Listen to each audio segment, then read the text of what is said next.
Mummy भी गई हुई थी, 3 लोग थे। तो बड़े भाई घर पे चले आए थे घास डालने, तो ये घास भरने गई हुई थी। तो उन्होंने पहले से जो लड़के वहाँ पे बैठे हुए थे, तो मम्मी और इनमें काफ़ी दूरी हो गई थी। तो इस हिसाब से वहाँ जो लड़के थे उन्होंने उनके गले में दुपट्टा पड़ा हुआ था, उसे पकड़ के खींचते हुए बाजरे के खेत में ले गए, 20 से 30 फीट अंदर ले गए होंगे जी। वहाँ पे उन्होंने उनके साथ दुष्कर्म किया और बताइए और उन्हें इतना मारा पीटा कि उनकी ये रीढ़ की हड्डी वगैरह सब टूट गई थी। यहाँ गर्दन में 3 फ्रैक्चर थे, 3 हड्डियाँ टूटी हुई थी, मेन रीढ़ की हड्डी टूट गई थी, पैर चलना, हाथ पैर चलना, काम करना बंद कर दिया था।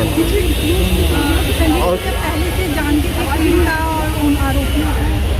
हाँ, वो उसी गांव के हैं मैम, हमारे गांव के हैं वो लोग। और कितने लोग थे वो लोग? वो 4-5 लोग थे और उन्होंने दीदी ने बयान में 4 लोग बताए हुए हैं। हाँ हाँ जी। और पुलिस क्या पकड़ पाई है उन्हें अभी तक? पुलिस का काम चालू हुआ है। जब हमारे समाज के लोगों ने धरना प्रदर्शन किया हाथरस में, उसके बाद, क्योंकि उससे पहले पुलिस टालम टोल कर रही थी, ना किसी की सुन रही थी।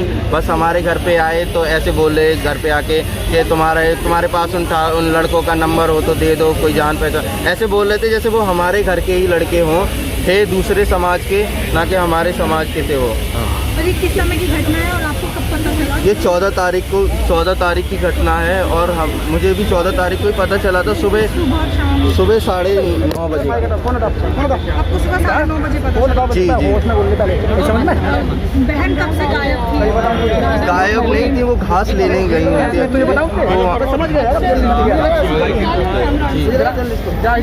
अच्छा, जो चोट के जो निशान थे यहाँ पे कब लाया गया सफदरजंग में? ये सफदरजंग में कल 1:30 बजे की समथिंग लाया गया। अच्छा तो ये आपने डिमांड करी थी कि डॉक्टर ने खुद ही रेफर किया है? जी, अब ये तो नहीं बता सकता, डिमांड हमारी थी क्योंकि 22 तारीख तक, 14 तारीख से 22 तारीख तक इन्हें मेडिकल कॉलेज में कोई अच्छा इलाज नहीं दिया गया। रिकवरी वार्ड में, नॉर्मल वार्ड में, जनरल वार्ड जो होता है उसमें डाल रखा था। आपकी बहन से बात हुई होगी, क्या कहा था इंसाफ के लिए, क्या कहा था? उन्होंने यही बोला कि उन्होंने जब भी थोड़ा बहुत बात कर रही तो उन्होंने यही बोला कि मुझे इंसाफ चाहिए, उन लोगों को फांसी दिलवाओ, मैं बचूंगी नहीं, ऐसा उन्होंने बोला। क्या आप मानते हैं निर्भया जैसा ये कांड हुआ है? जी जरूर हुआ ये कांड? जी। एक मिनट, हाथरस रेप कांड में थोड़ा आप लोग थोड़ा सा वो बना लें। हाथरस रेप कांड में पीड़ित की मौत हो गई है। पीड़ित के भाई हमारे साथ बात करने के लिए, ये बताइए कि कब की घटना और क्या हुआ था? ये 14 तारीख सुबह 9:30 बजे की घटना है। हाँ। और ये बड़े भाई, मम्मी और दीदी घास लेने गई हुई थी खेत में। तो उसके बाद बड़े भाई घास घर पे डालने आ गए और वहाँ पे दीदी और मम्मी रह गई थी। तो थोड़ा दूर हो गए थे वो लोग घास लेते टाइम। तो उन्होंने, जो लड़के वहाँ पे बैठे हुए थे, उन्होंने देखा कि कोई नहीं है इसके साथ अभी। तो उन्होंने, उनके गले में दुपट्टा पड़ा हुआ था, दुपट्टा पकड़ के खींचा, अंदर खेत में ले गए। उन्होंने गलत काम किया उनके साथ। जब मम्मी उन्हें ढूंढती हुई पहुंची, आवाज़ लगाई कि कहाँ गई मनीषा, तो उन्होंने देखा कि वो दीदी बिना कपड़ों के वहाँ थी। उन्होंने अपनी साड़ी का पल्ला डाला और उन्हें फिर कपड़े पहनाए थे वहाँ पे। उसके बाद उन्हीं में से कोई लड़का घर पे गया था, तो जो बड़े भाई हैं उन्हें बताया कि तुम्हारी बहन को कुछ हो गया है। तो उन्हें ये नहीं बताया गया था कि ये सब किया गया है।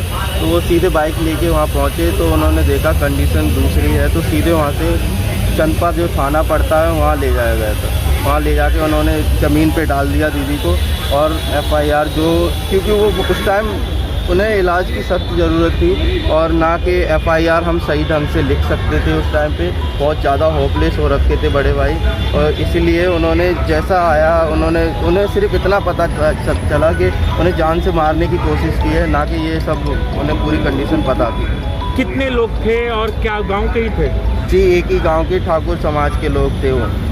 4 लोगों का नाम बताया है दीदी ने। कौन थे आरोपी, वो नाम क्या क्या? एक का नाम रवि, एक का नाम लवकुश, रामू और संदीप। क्या उनका जीभ भी काट दिया गया था? जी हाँ, जीभ काटा हुआ। और क्या क्या? और और उनकी जो रीढ़ की ये हड्डियां हैं तीनों तोड़ दी गई। मतलब गर्दन की जो हड्डियां होती, मेन जो रीढ़ की हड्डी है वो भी तोड़ दी गई थी उनकी, जिसके कारण उन्हें सांस लेने में बहुत ज़्यादा दिक्कत हो रही थी और दिल की धड़कन भी बहुत ज़्यादा कम चल रही थी। अलीगढ़ के अस्पताल में भर्ती किया गया, वहाँ पर क्या कंडीशन था? उनको पहले अगर बड़े अस्पताल में भेज दिया जाता तो शायद बचाया जा सकता था। जी हाँ, बचाया जा सकता था, मगर ये तब तक अलीगढ़ हॉस्पिटल में हम जैसे कि 14 तारीख को इन्हें हाथरस का एक हॉस्पिटल है, बागला हॉस्पिटल, वहाँ ले जाया गया था पहले, जो कि हम खुद अपने किराए से ऑटो में डाल के ले गए थे वहाँ तक, ना कि कोई एम्बुलेंस आई, ना एम्बुलेंस को बुलाया गया। वहाँ के जो एक पुलिसकर्मी थे उन्होंने बोला कि ये बहाने बना के यहाँ लेटी हुई है, उठा के ले जाओ यहाँ से, हमें फंसवा दोगे आप लोग, ऐसा बोला था उन्होंने पुलिस के द्वारा। क्या पुलिस की तरफ से कोई मदद मिल पाई थी?